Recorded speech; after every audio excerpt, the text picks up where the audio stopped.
As a student signing into the ePad, you will use your university-specific ePad web address, as explained during your ePad training. The page displayed here is an example of what the sign-in page looks like. Your university sign-in page will look a little different. On the sign-in page, click on the University Sign-In button and use your university credentials to sign in. When you have successfully signed into the ePad, you will be presented with your ePad homepage. Starting on the left-hand side of the homepage, there is the information panel, which contains information about you. Your profile picture will appear at the top, if you have uploaded one, with your name and email address. The large dial displays the total number of hours you have spent on placements against the target for your program. This dial updates every time you submit practice hours. Below this, we have the institution details, your student number and the cohort you belong to. Your academic assessor and personal tutor details will also be displayed. At the top of the page, we have the current or most recent placement panel. Select this panel for quick access to the documentation for your current or most recent placement. Next, we have the What's Next and Don't Forget panels. The position of these panels varies according to the size of your screen. These panels provide useful reminders on forms to be completed, and provide quick access by clicking on the form name. In the What's Next panel, you will see deadline dates displayed next to the forms. Deadline dates in the ePad are for guidance only. They only to act as reminders to complete the forms in a timely manner. It can be useful for both students and practice staff to see when forms should ideally be completed.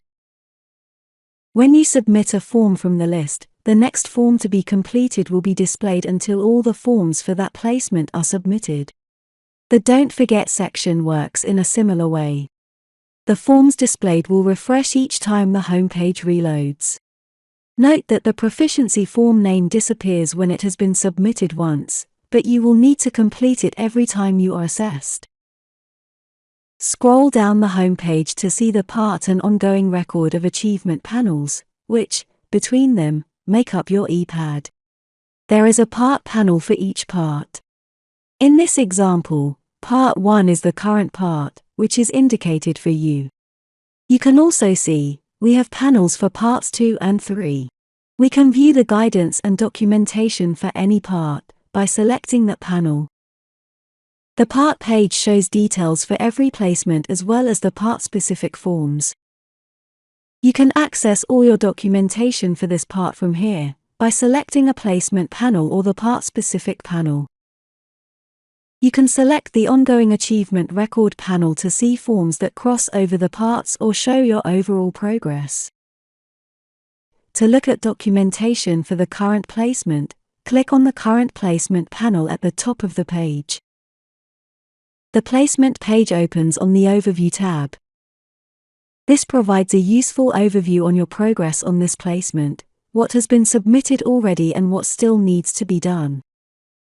By scrolling down, you can view the documentation under the Start, Midpoint, Final and Anytime section. You can also see the forms that are to be completed across the parts and those in the Ongoing Achievement Record. We can navigate to the same forms via the tabs at the top of the placement page. These tabs will take us straight to the forms for each section. In the Start tab, we have the forms to be completed and submitted at the beginning of the placement.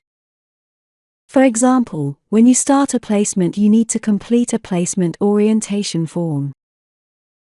To preview any form, click the form title to display a blank form in view-only mode. You can read the guidance and familiarize yourself with the form before you need to complete it. To complete a form, click on the Complete New button. And on the blank form, you can work your way through the form to completion. From within the form, you can save multiple draft versions of the form, if this is helpful. For example, you may be working on a form but may not be at the stage to finalize and submit. a draft is created automatically. If you wish to rename the draft form, you can do so by editing the field in the top left. You can also delete a draft, for example if you no longer need it or you started this form by mistake, by using the Delete button, which is next to the draft name. The Saved button on the top right of the form will change to Save Changes when changes are made to the form. This indicates that there are changes to be saved and you can click on the Save Changes button to do this. This only becomes enabled when there are changes to save. If you wish to exit the form, saving your changes but without submitting, click the Save and Close button. Next to the Complete New button, you can now see a number indicating how many draft versions you have. To open a draft, click on the down arrow against the Complete New button and select the draft to open. You can then continue editing the form, or delete it if no longer needed. The ePad will automatically save any unsaved changes after approximately 15 seconds of inactivity. However, it is better to use the Save Changes button as you work through the form, as this will prevent you from accidentally losing your information. If the form requires approval, the sign-off details will need to be completed at the bottom of the form.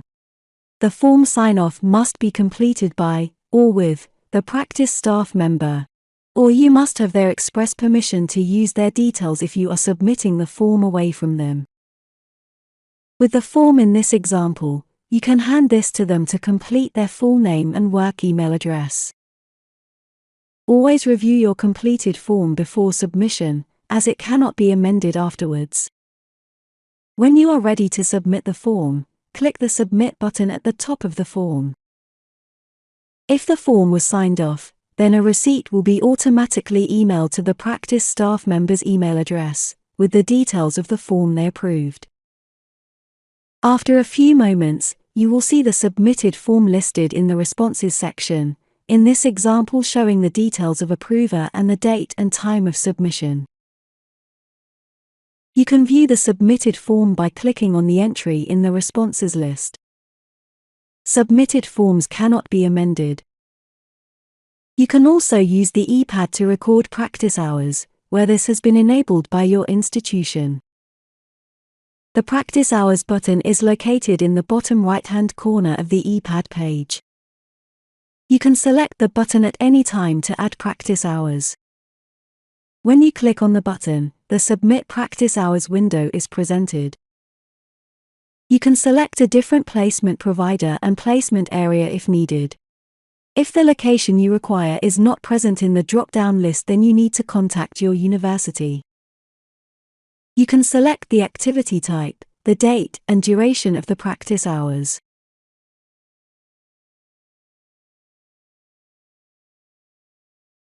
The duration should be recorded to the nearest 15 minutes. The practice staff member who is approving the hours will enter their full name and work email address in the fields at the bottom.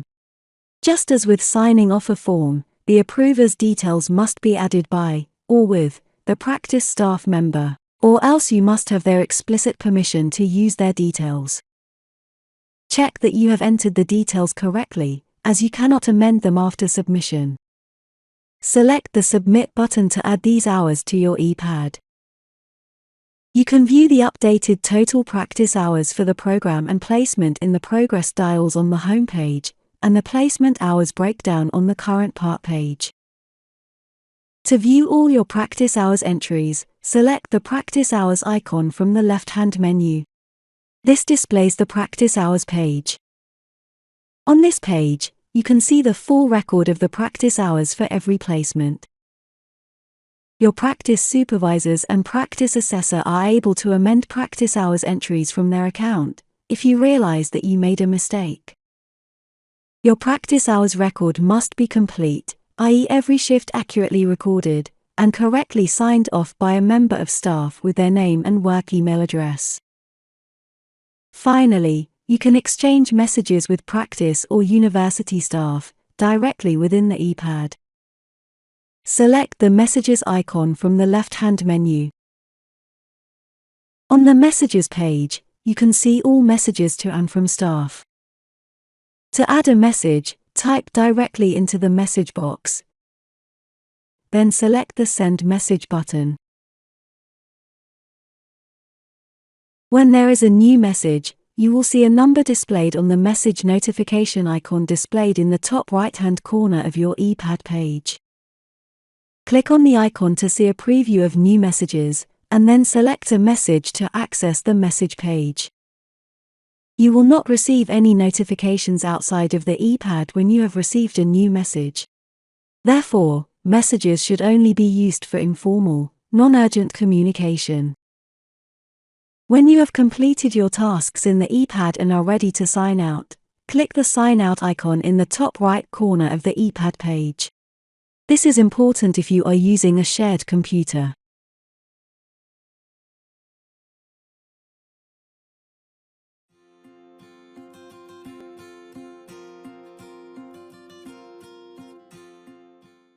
In this video, I'm going to take you through the Pan London ePad dashboard for practice assessors. When you first access the Pan London ePad, you will get this login page, and you need to then, of course, enter in your login details. You can sign in. And the first page you'll be presented with is the dashboard.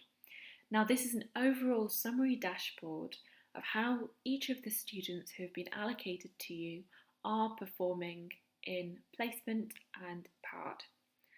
Here we've got two example students on the left-hand side. We've got the placement provider, the number of hours they have spent in placement and part, and also their progress throughout their current placement and current part. Where something's highlighted green, it's been completed. Where it is highlighted in red, it means that it hasn't been completed yet, but it's past the deadline. And if it is a light grey, it's not been completed. We have some shorter acronyms within each of these areas just to summarise.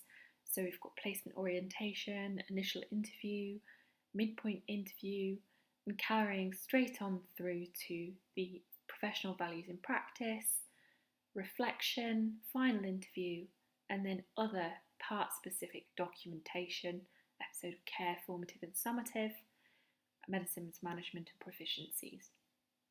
So in this way, you're able to quickly and easily see how each of the students who've been allocated to you are performing in practice. In this area, we also have the ability to send group messages. In this way, you can send a single message out to all of the students who have been allocated to you, and they will receive a copy of that within their own ePad with a notification to say you have sent them a message. In order to see a student's ePad in more detail, you can select the individual student, and this will take you through to an overall dashboard for that particular student. You have here their current placement that they are on, what's coming up next in terms of the documentation to complete and the deadlines, an area in which you can view the conversation between you, and here you can also directly message this particular student rather than the group message on the previous dashboard. You can view their practice hours in more detail. You have specific information about that particular student, and you can navigate through parts here as well as the ongoing achievement record. If you want to look at that current placement documentation, you can either select it here or scroll to the top and just select the current placement. When I click through to this area, I have a tabular format here where I can click through the start, midpoint, final, anytime and part specific, or I can scroll down and look at each of those documentation in order as I scroll down the page. As you can see here, where documentation has been completed, it's marked off as completed, and when it does need to be completed, it'll remain blank.